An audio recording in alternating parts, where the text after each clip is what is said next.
L'évolution est perceptible et elle épouse totalement l'époque dans laquelle nous vivons.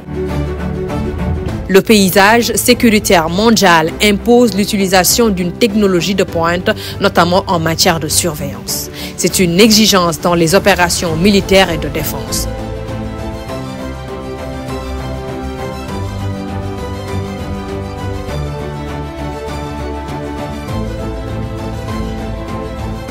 Dans sa volonté de renforcer ses capacités, le Sénégal s'inscrit dans une nouvelle phase de modernisation de ses dispositifs sécuritaires.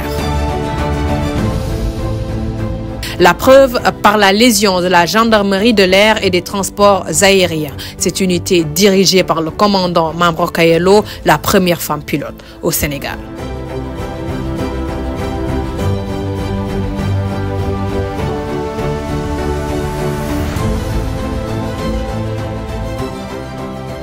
Ici, l'exercice de préparation et l'esprit d'anticipation sont de mise. En cette journée d'avril, à la base aérienne de Ouakam, les équipes se préparent à une opération de surveillance dans les zones insulaires du pays.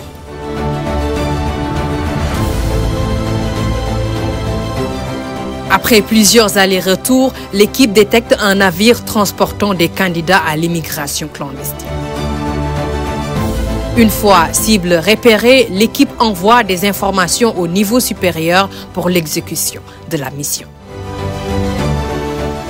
Créée en 2022, la Légion vient renforcer l'action de l'État en mer aux côtés de la Marine nationale. La surveillance et le renseignement étant les deux missions principales de cette unité permettent un suivi plus efficace des zones fluvio-maritimes et frontalières, ce qui constitue un atout majeur dans la lutte contre l'immigration irrégulière et la criminalité transnationale.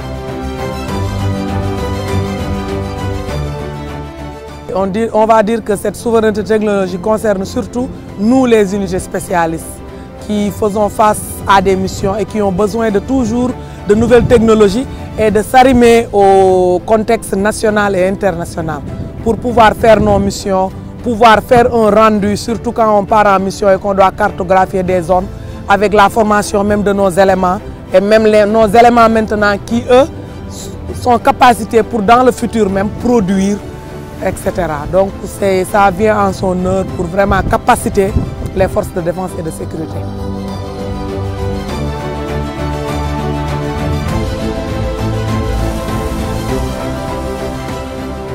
Pour une gendarmerie moderne et adaptée à la vitesse technologique, une unité spéciale de drones est dédiée à cette légion. Grâce à leur capacité avancée, ces drones vont optimiser l'efficacité opérationnelle de la gendarmerie. Ils améliorent aussi la réactivité des unités sur le terrain. Ces appareils ultra modernes sont destinés à assurer une surveillance en temps réel des zones sensibles. C'est le cas de cette opération effectuée au sud du pays et dans la Falémé. Ces drones permettent une meilleure surveillance des zones exposées. Ces zones minières qui abritent souvent des opérations d'exploitation clandestine constituent souvent des terrains d'exercice. En dehors des régions de l'extérieur, cette unité opère également dans la surveillance des artères de la capitale sénégalaise en cas d'événements importants. Ce 2 avril, lors du vote de la loi interprétative de l'amnistie à l'Assemblée nationale, des drones de surveillance ont été déployés sur plusieurs sites stratégiques pour anticiper sur d'éventuelles manifestations ou de troubles à l'ordre public. Donc, c'est le gendarme Gueye, il est opérateur, il a une spécialité dans cet appareil-là, c'est le Mavic 3. Donc, lui, il a pour mission de surveiller l'axe en partant de Saint-Lazare jusqu'au rond-point 26 et de l'autre côté également sur la route des aéroports qui mène vers la Padoue. Donc, ce dispositif permet de s'assurer que l'axe est viable et qu'il n'y a pas de perturbation de quelque nature que ce soit. Donc, il dispose d'un système de retransmission en direct, c'est le système AVS. Ce module permet au centre de commandement opérationnel de voir les images en temps réel et de permettre au commandement de prendre les décisions idoines. Donc, ce dispositif-là est le même qui est répété actuellement dans d'autres circonscriptions à Dakar, comme je vous l'ai dit tantôt.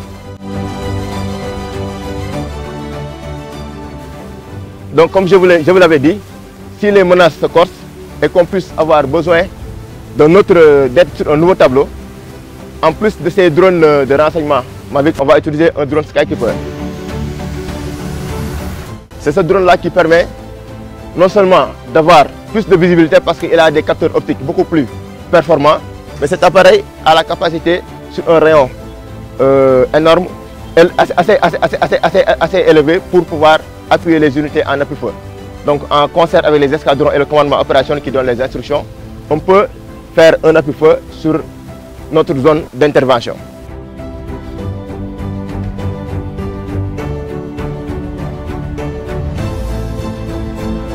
Pour mener convenablement les missions, la Légion est divisée en plusieurs unités. Celle dite de la maintenance est cruciale dans le bon déroulement des opérations. La sécurité des pilotes étant une priorité, chaque matin, une vérification minutieuse et approfondie est effectuée sur les appareils.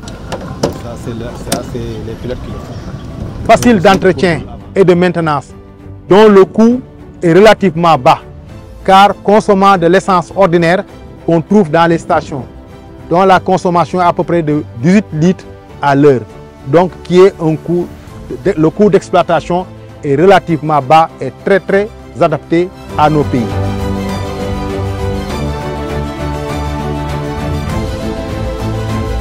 En termes de perspective et dans un avenir très proche, la gendarmerie compte franchir le pas avec l'acquisition de nouveaux moyens. Le but est de faire encore des pas de géant dans la dynamique de modernisation en vue d'atteindre les standards opérationnels des unités de police de référence dans le monde.